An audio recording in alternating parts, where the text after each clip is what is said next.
If you own a home, car, bank account, or investments with someone else and are considering bankruptcy, you might be wondering, what happens to those shared assets? I'm Doug Hoyes, a licensed insolvency trustee at Hoyes Michalos. We're on a mission at Hoyes Michalos to demystify information around bankruptcy and consumer proposals. Today's topic is what happens to jointly held property when one person files bankruptcy. Joint property refers to assets that you own together with someone else.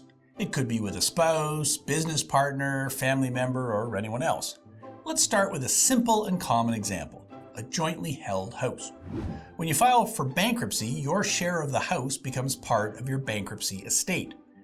This means your licensed insolvency trustee will evaluate your ownership stake to see if it has any value that should be going toward paying your creditors. Imagine you and your spouse jointly own a home, each owning 50%. Your trustee will assess the property's fair market value, deduct the outstanding mortgage, and determine the equity in the home, excluding any amount exempt from seizure. Those exemptions vary by province, so check with your trustee. If you own 50% of your home, half of this equity goes to your creditors in a bankruptcy. So how does the trustee realize this value for the benefit of your creditors when the asset is jointly held with someone else? Well, there's a few options open to you. You could make extra payments into your bankruptcy and essentially buy back your share of the equity. Your spouse or co-owner could buy your share of the equity from the trustee with the proceeds going to your creditors. You could both decide to sell the house with half of the proceeds going into your bankruptcy, or you could file a consumer proposal instead, allowing you to keep your assets, including any equity in your home, car, business, or whatever property it is, and pay the value out as part of your proposal offer.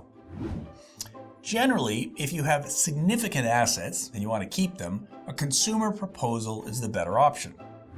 So, how does it work with shared investments like a joint bank account? It's not uncommon for spouses to have a joint bank account. Your trustee will usually not seize small and reasonable balances in a bank account used to pay for everyday living expenses. However, if you have significant GICs, mutual funds, RESPs, or other investments held jointly with someone else, your trustee will look to realize on the bankrupt's share, just like with our house example earlier. Every situation is unique and the rules can feel complex, but a licensed insolvency trustee can explain how the process applies to your specific circumstances. Check out the links below for more information, or just go to hoyes.com.